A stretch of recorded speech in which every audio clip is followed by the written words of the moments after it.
Hey Uche, how's it going? It's going great. It's going great here. Ready to dive into some more topics about the R&D tax credit a little bit deeper here. I think this is something that's really needed in our industry. So happy to do it. Yeah, absolutely. My name's Chris. I'm the Chief Operations Officer at TaxRobot, and here we have Uche Okoroha. He's the CEO of TaxRobot, and TaxRobot is a software that helps CPAs, tax practitioners, and even businesses calculate tax credits for themselves, tax credits for others too, and really automate processes that used to take a long time in the past. So right now we're on a mission to educate people on what exactly the research and development tax credit is.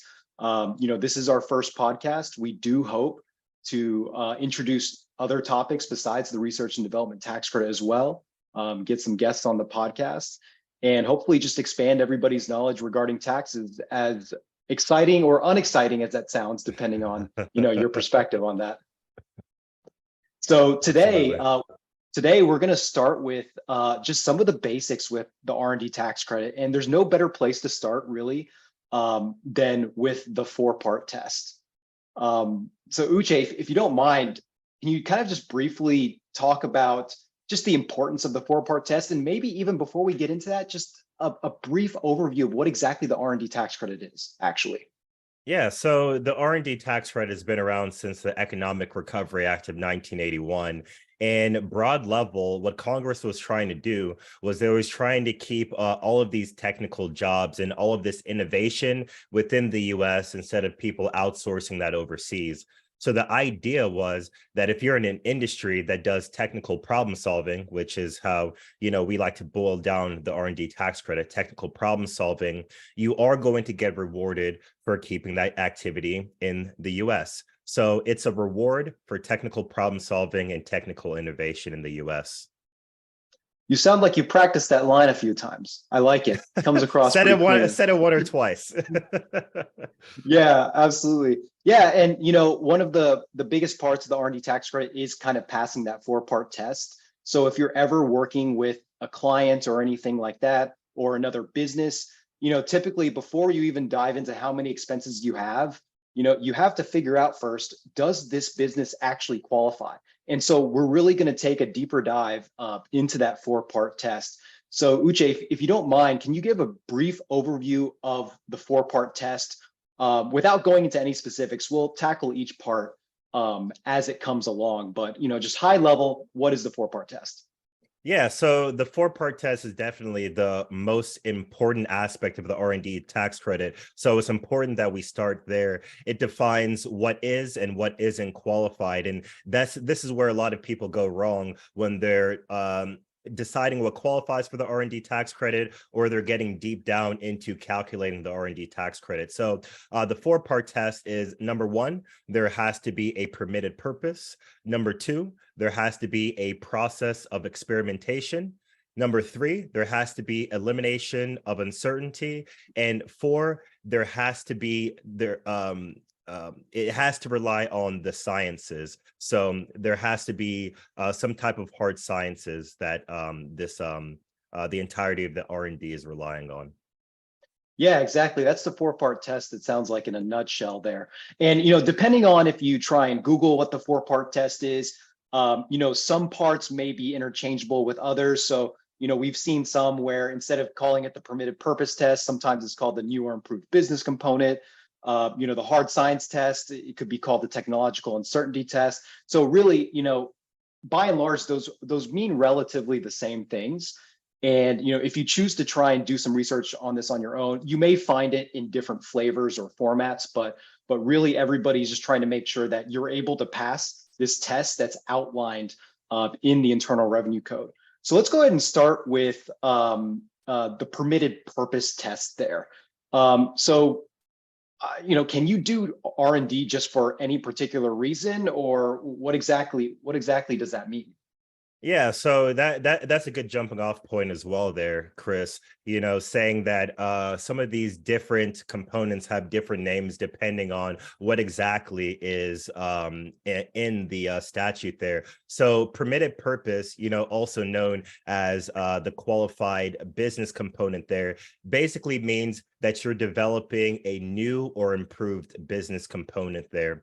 And essentially what that means is you can't just be um, going in and doing something that's not developing or adding, to um, anything that you're doing in your industry. For an example, if I'm an architect, this might mean creating some type of new structure or architectural features. If I'm a software developer, that might mean creating an entirely new piece of software or improving upon that software to create new and different features. If I'm a manufacturer, that might be developing a new product or developing V2 of an existing product there. Basically, it's a new or improved business component. Sometimes that's a product, sometimes that's a process, that may be a formula, an invention, a technique, are typically the types of new and improved business components that we see. And actually, that is how you qualify it there. It's product, process, formula, invention, software, technique. If you're creating a new or improved version of one of those, then that is satisfying the permitted purpose test there. Okay, awesome. So it's interesting. You mentioned an architect. I didn't really, or at least I know that architects do qualify because I'm in this industry. But maybe to the person who is new to the R&D tax credit, I mean, architects are they really doing research and development? Like if they're just building a new building, they design new buildings all the time. So like, is that really research and development? Yeah, we get that all the time because, especially, with our company here at TaxRobot, a large portion of our direct clients are architects and engineers. And when we come to them the first time and we say, hey, are you claiming the R&D tax credit? They have that exact same response. I'm not a scientist. I'm not doing research and development. I don't have test tubes and lab coats and all of that. But really, it boils down to what I was saying at the beginning of the podcast here is it's, having that process of solving technical uncertainty. So, as you're going through and you're creating this new building, you might be developing new architectural techniques. You might be developing new architectural processes. It's how do I take this concept of a building that somebody wants to build and how do I make that a reality in the real world? And there's lots of science and engineering and planning that goes into that on a technical end that does qualify for the R&D tax credit. Yeah, that's very well said. And kind of a key takeaway for everybody listening here is that we talk about this 4-part test to define what R&D is in the tax code. R&D in the tax code is different from research and development that you may imagine to develop the latest COVID vaccine. Sure, the latest COVID vaccine, the development of that does include R&D, but it also means a lot of other different things. So as we're speaking about tax research and development, we really want to focus in on this 4-part test and how it could apply to a wide range of industries and not just the industries that we have preconceived notions about research and development there. And another, just to follow up on, excuse me, just to follow up on your point there, Uche, with regards to, the architect, there's a really important, part of the Treasury regulations that surround the research and development tax credit. And that is that the work that, any business is undertaking for research and development purposes, it doesn't have to be new to the world. Okay, it has to be only new for you. Now, back, before 2003, there used to be a test called the discovery test. And the discovery test basically meant to qualify for this credit, you had to be doing something that was new to the world. Okay, and that was a tough test for a lot of people to overcome. But when they removed that test in 2003 with the updated regulations, and so because there's no more discovery test, it only has to be new to the taxpayer. And so kind of in my head, another way I've thought about architects is that every building is a new building that requires the entire architectural process. And all the architects we've talked to, Uche, I mean, when we interview them for projects, it rarely sounds the same from project to project. They were encountering different challenges and whatnot. And so, for everybody listening, when you think of research and development, it has to be only new to the business itself and not necessarily new to the world. It doesn't need to be groundbreaking. Yeah, to add to that a little bit as well, I think it's easy to conceptualize how R&D qualifies for architecture when we discuss how R&D does not qualify in the architectural realm as well. And those are instances where, for example, maybe an architect is working with a, master plan community, or they're working with, a set of franchise buildings that they're building in the same exact state. Well, if you just have one set of plans, and you're just putting those same set of plans on different plots in that master community there, and you've already figured out how to construct that individual building in that same location with that same exact climate and soil conditions, well, maybe that first building would qualify when you design it, but when you continue to work with that contractor and you continue to, put all of these different master plan community homes, or you continue to put that same type of franchise building a whole bunch of places in the same state, well, those additional ones would not qualify because that's not even anything new to you anymore in the exact application that we're discussing. Right, absolutely. And you guys can probably tell that we really like architects over here at TaxRobot. It's definitely one of the industries we work with quite a bit.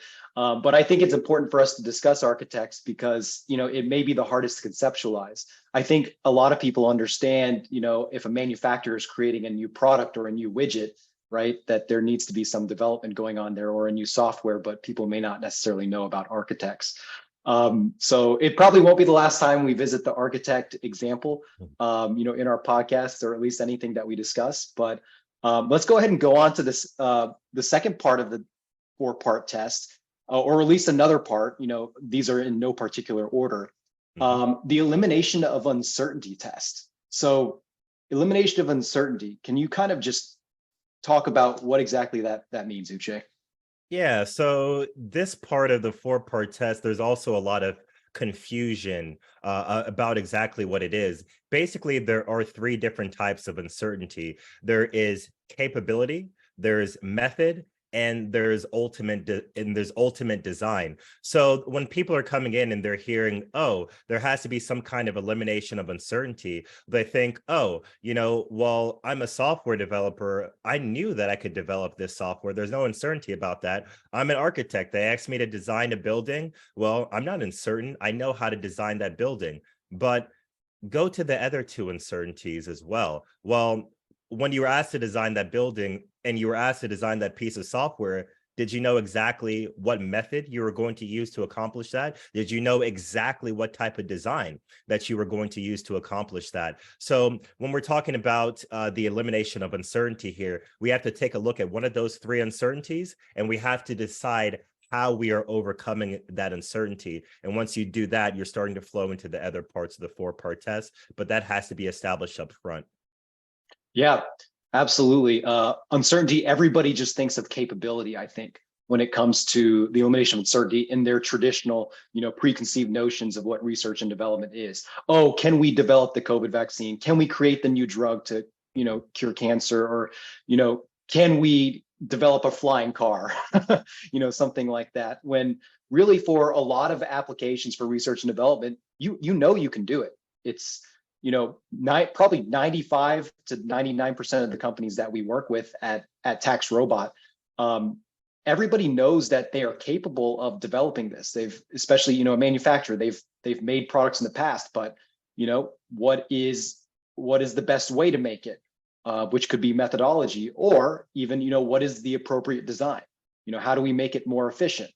How do we make it higher performing, higher functioning, which that could touch to another part of the 4-part test there. But, those are all things to really consider. And it's not just capability, it's a lot of design as well. And in fact, I would say in practice, most of the time it's going to be related to the design. And not trying to pigeonhole anybody's research into just saying, oh, it's always design. But, in reality, that's the most of the cases that we encounter is at the design, an architect doesn't know the exact design of the building. So they have to gather information. They have to model it in their computer software, which, again, not to jump to another part of the 4-part test, but, these are things that an architect knows they can build a building. But the question is, what's the best design? Absolutely. And I think that should lead us to probably maybe I would say the toughest portion of the 4-part test for people to overcome.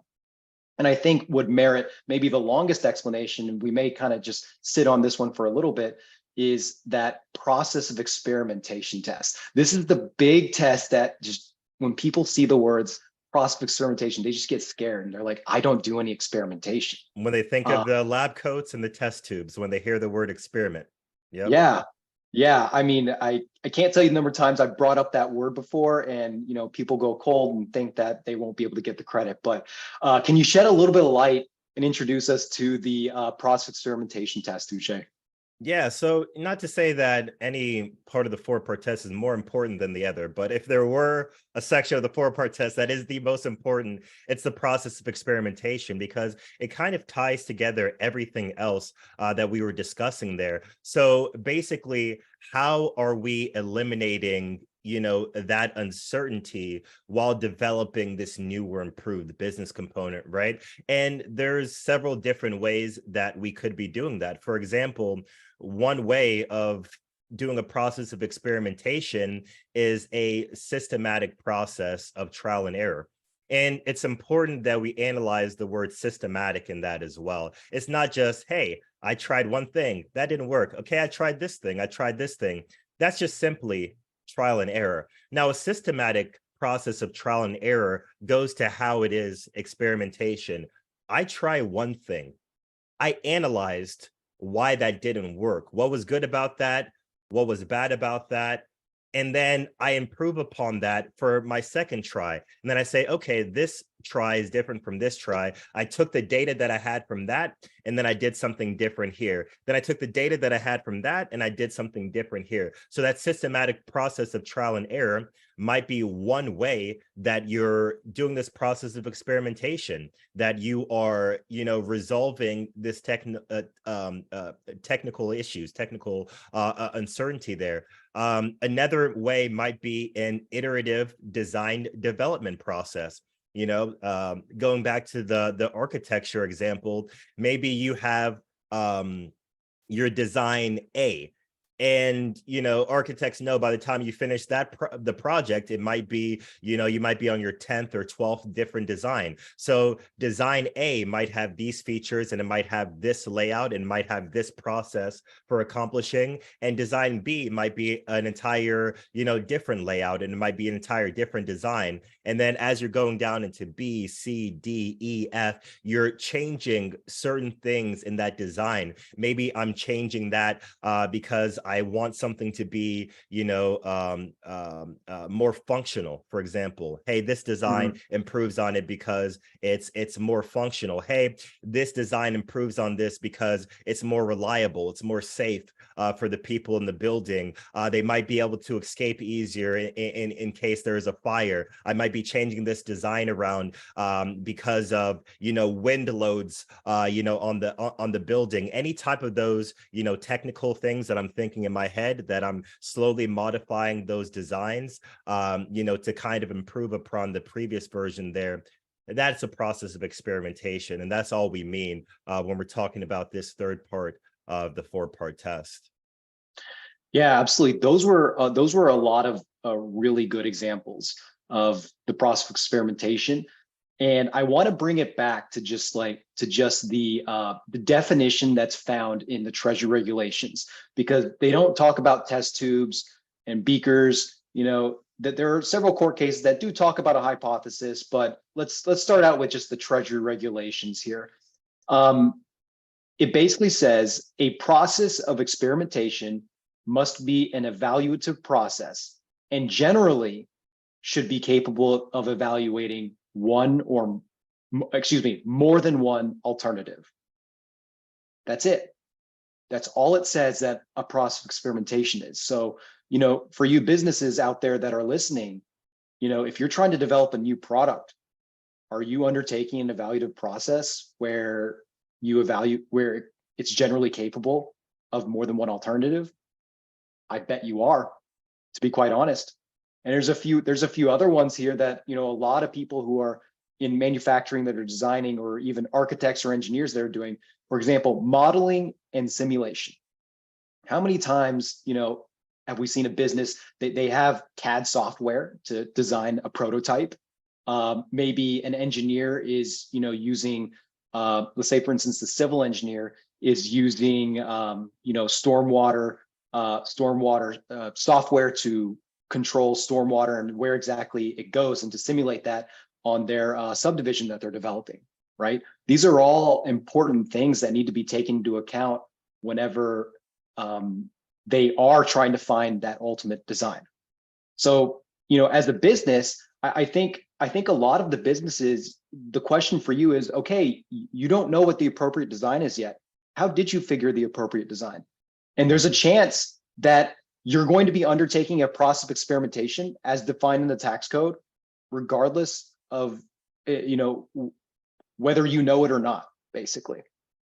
Exactly. And I do want to highlight that point there, that it is at least one alternative. And a lot of the times people are going through and they think, oh, I had to create some kind of, I even mentioned earlier, design A, B, C, D, E, and F. No, once you reach design B, that's already one design alternative there. And it could be as simple as that, as long as, what you're doing there is improving upon that previous version somehow, for some type of reason that goes towards performance, functionality, quality, and reliability there. Specifically when you're going through and you're developing that process of experimentation, that's what you should be thinking in your head. If you're making these tweaks and you're having this process, you're using that CAD modeling, you're using that simulation, you're using that iterative design development process, you're using that systematic process of trial and error. Are you thinking, hey, how am I resolving this uncertainty? How am I making this product, process, formula, invention, software, technique? How am I looking at the performance, functionality, quality, reliability of that? That's what's important to keep in mind here in the process of experimentation. Okay. So actually, you brought up some interesting points, performance, functionality, quality, and reliability. So those four items are what we call the permitted purpose. As far as the four-part test is concerned. And depending on what you call the four-part test, sometimes it's a part of it, sometimes it's not, but it is important to know performance, functionality, quality, and reliability. So I have a question for you, Uche. Regarding the process of experimentation, what if you're trying to make let's say, for instance, you're developing a widget. It's just a generic term, right? Mm-hmm. What if you're trying to make your widget look prettier, right? If you're trying to make it look nicer, and you have to undertake a process of experimentation, does that qualify? That's a good point there. To answer the question, no, that doesn't qualify. So with the four-part test, it's also important to understand what we call the exclusions. What is excluded from research and development? What is excluded from qualified activity? And, if we're purely looking at something from an aesthetic nature, that is not qualifying. It does not rely on the hard sciences. Another one is taste. If we're developing some type of food product and we're just, taking a look at the taste, of something, that would be something that does not qualify. If we're, doing a process of experimentation, but we're just trying to duplicate or replicate something that already exists, that does not qualify. So taking a look at the four-part test and qualified activity, we also have to take a look at exclusions and make sure we don't fall into one of those buckets that is excluded from qualified activity. So wait, you're telling me that if I'm a food manufacturer and I'm spending a lot of money to make my food taste better, so that way I can sell more than my competitor, are you saying that research doesn't qualify? It's very unfortunate. And we have people come to us all the time saying, I spent all this money on it and it's so scientific. We have all of these flavor profiles and they're scientists and we're tasting and we're modifying all of that. Yes, it unfortunately it does not qualify, if it's just taste or the look or aesthetics of it. No matter how much money you're spending on it, no matter what process you use to do it, no matter how scientific you think it is just not qualified, unfortunately. Okay. Yeah, I think that's a good distinction for everybody to remember as well here, that if you're undertaking a process of experimentation, it has to be in some way to improve the performance, functionality, quality, or reliability of your business component. And business component being our technical term for that product, process, formula, invention, software, and technique there. So we've got a lot of great information on the process of experimentation. Obviously, I think an entire podcast could be dedicated to just that one particular part of the 4-part test. But for the sake of brevity, let's go ahead and go over to the last part of the 4-part test, which I think is the most straightforward, to be quite honest. But it's also important to make sure that you could be doing everything else here of the 4-part test, but it needs to be technological in nature. So what does that mean? Yeah, and as you said here, Chris, this is pretty much the most straightforward, and everything of the 4-part test kind of have their own interpretations. This is one of the things that's truly black and white, and what that means, technological in nature, there is that it relies on the hard sciences. So chemistry, physics, engineering. If it relies on any of that, then it does pass this last branch of the 4-part test. But if it relies on something else, like, surveys or social sciences or anything like that, that is not a hard science. So it would not pass this technological nature test. Yeah, and I'm apologizing right now to all of anybody who's in the psychology field or the social sciences field. The research and development tax credit does not reward your industry, unfortunately. And in fact, it's listed as an exclusion to the R&D tax credit, which again is another podcast. But we do have a lot of people who reach out to TaxRobot who speak about, they're conducting surveys to figure out what people want, or market research even. I mean, the word research is in the phrase market research. Does that qualify for R&D, Uche? Yeah, unfortunately it doesn't. And this is where it gets a little bit more complicated and not to dive into the weeds, but it's after you do that market research, what are you doing with that data? Are you using that to create a new or improved business component?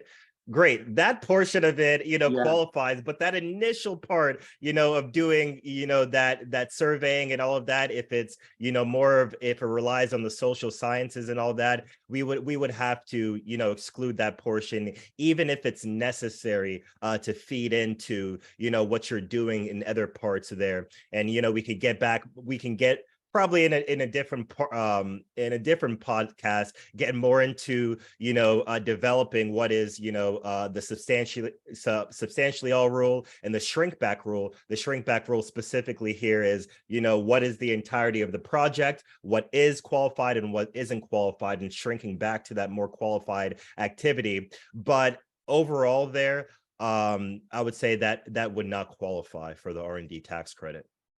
Right. Yeah, absolutely. And Uche, you bring up a really good point about the stages of the development of a product. Just because one stage doesn't meet the 4-part test doesn't mean other stages can't. Right.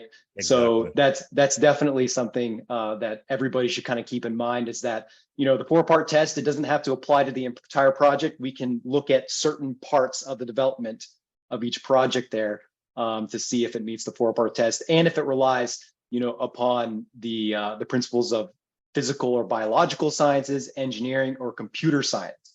And everybody, I want you to take note of the 2 words, engineering and computer science there. So all of you tech companies that are developing software, you bet you're relying on computer science to, Absolutely. develop your software. And then also engineering, right? I think in terms of, engineering a flying car or anything like that, people easily understand that to mean research and development. But what if you are a civil engineer and you're developing a subdivision, right? What if you are an MEP engineer doing the mechanical, electrical, and plumbing for a new building that you're designing, and you have to simulate all of that, and you may undertake a process of experimentation because you're simulating it in your computer programs, right? Those are technological nature. So never forget that engineering or computer science, it also applies to, things that are just new to the taxpayer as well there. Absolutely. Perfect. So I think we've gotten the chance to cover most parts, or excuse me, a good portion of the 4-part test there. I'm sure we left a few things out. But we wanted to give everybody just a good idea of a starting place of what would qualify for the research and development tax credit. And I encourage you all to to do a little bit of extra research in addition to this podcast. Namely, try to stay on the taxrobot.com website, but we'll forgive you if you go to a few other websites. A lot of great resources there in our blog. Yeah, a lot of great resources in our blog. And for anybody who works with us, actually, we do have a treasure trove of R&D resources, which stems from ebooks, content that we've originally created, and also just case briefs for a lot of the court cases that surround the R&D tax credit, which definitely we can talk about the statute and the Treasury regulations all day long, but education about the research and development tax credit isn't complete without also speaking about how the courts interpret it, because that ultimately matters a lot too. Absolutely. Perfect. So everybody, I hope you've gotten the chance to take a listen to this and enjoy the podcast. If you have any questions, feel free to reach out to either of us. I think you can submit at taxrobot.com. My email address is chris@taxrobot.ai. Uche's is just Uche@taxrobot.ai, which I'll make sure to spell his name, UCHE @taxrobot.ai. It's a little bit more challenging than mine, Chris. And you can find both of us on LinkedIn as well. Go ahead and connect with us on LinkedIn. Chris and I are both pretty active over there, and we post a lot about the R&D tax credit, other tax credits as well. So a lot of educational things that you might find there, connecting with us on LinkedIn. Yeah, and last but not least, we're always looking for new topics for this. This is our first one, so if you want to hear us speak about a different topic or muse on certain portions of the R&D tax credit, happy to do that. So just send us a quick email or reach out on LinkedIn and let us know what we should be talking about, okay? All right, appreciate everybody. Thank you. All right, thanks, guys.